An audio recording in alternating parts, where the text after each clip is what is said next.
মাঠ জুড়ে ধুলোর ঝড়, বাঁশির শব্দে খেলা শুরু, আর সঙ্গে সঙ্গে ছুটে চললেন তারা দল বাঁচাতে, পয়েন্ট জিততে, নিজের সর্বোচ্চটা দিতে। মাটি থরথর করছে পদচারণায়, চারপাশ কাঁপছে করতালিতে। কিন্তু যারা খেলছেন তারা তো শুধু খেলোয়াড় না, তারা অসাধারণ নারী খেলোয়াড়। আর এই খেলার মূল আকর্ষণই এটা।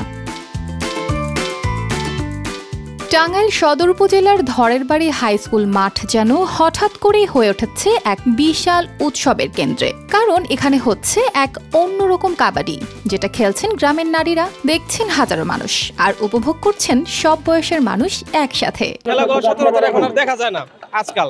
তবে এই খেলাটার মধ্যে কি একটা আঞ্চলিক একটা যে ভাবটা আছে, মানুষের মধ্যে যে উত্তেজনা ভাব এবং আনন্দ অনুভব, ঈদের পরের দিন, এবং এই খেলাটা দেখে আমাদের খুবই আনন্দ অনুভব হলো। নারীরা এখানে শুধু প্রতিদ্বন্দ্বিতা করছেন না, তারা ভেঙে দিচ্ছেন চুপ করে থাকার, পিছিয়ে থাকার সব দেয়াল। খেলায় অংশ লিলি হালাল বিউটি সোপ, বিএসটিআই কর্তৃক সনদপ্রাপ্ত দেশের প্রথম হালাল বিউটি সোপ, দীপ্তিময় উজ্জ্বল ত্বকের জন্য। শুনিয়েছেন সদর ও গোপালপুর উপজেলার দল। আর উত্তেজনাপূর্ণ লড়াই শেষে এক পয়েন্টের ব্যবধানে জয় ছিনিয়ে নিয়েছে সদর উপজেলা। ভালো লাগলো, কারণ আমাদের সমাজ থেকে খেলাধুলা হারিয়ে যাচ্ছে, মাদকের চাহিদাটা বেড়ে যাচ্ছে। আমরা চাই প্রত্যেক বছরই আমাদের এই খেলাধুলা হোক, যাতে মাদকের পরিমাণটা কমে আসে আর মানুষ আনন্দ ভোগ করতেছে, প্রত্যেক বছর আনন্দ পাক, এটাই আশা করি বারবার যেন হয়। মাঠ জুড়ে ছিল অন্তত 20 গ্রামের হাজারো মানুষের ভিড়। একদিকে ঈদের আমেজ, আরেকদিকে এই খেলার আকর্ষণ, সব মিলিয়ে উৎসব যেন দ্বিগুণ হয়ে উঠেছে। তার গ্রামে এই সুন্দর একটা আয়োজন করে আমাদের গ্রামের মানুষ অনেক ভালো, আমাদের মা বোনেরাও খেলা দেখতে পারতেছে, তাতে ওরা অনেক খুশি।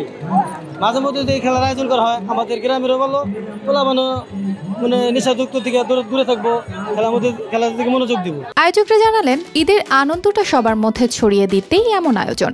এই খেলাটা আয়োজন করছে ধরেবাড়ি মুসলিম হাই স্কুলের কলেজের পক্ষ থেকে এবং এলাকাবাসীর পক্ষ থেকে, ধরেবাড়ি যুব সমাজের পক্ষ থেকে। ঈদকে উপলক্ষ করে ঈদের আনন্দটা আরো বেশি গরম মুহূর্ত হয়, সেই জন্য আয়োজনটা করেছে। আর এই খেলাটা আসলে আয়োজন করছে যাতে মেয়েরা এই খেলার প্রতি উৎসাহ হয়। যেমন বর্তমানে দেখা গেছে যে মেয়েদের প্রতি মানুষ একটা অনীহা প্রকাশ করে, যে মেয়েরা কোনো কিছু পারে না, কোনো কাজে যেতে পারে না, যার কারণে মেয়েদের আয়োজন করছে যাতে মেয়েরা প্রমাণ করতে পারে যে মেয়েরা ছেলেদের মতো বিভিন্ন খেলায় অংশগ্রহণ করতে পারে। ভবিষ্যতেও এমন অনেক আয়োজন করার ইচ্ছে রয়েছে তাদের, কারণ এক টুকরো মাটি, এক ফালি হাসি আর মনের জোর, এই তিনটাতেই তো লুকিয়ে থাকে বদলে দেওয়ার শক্তি।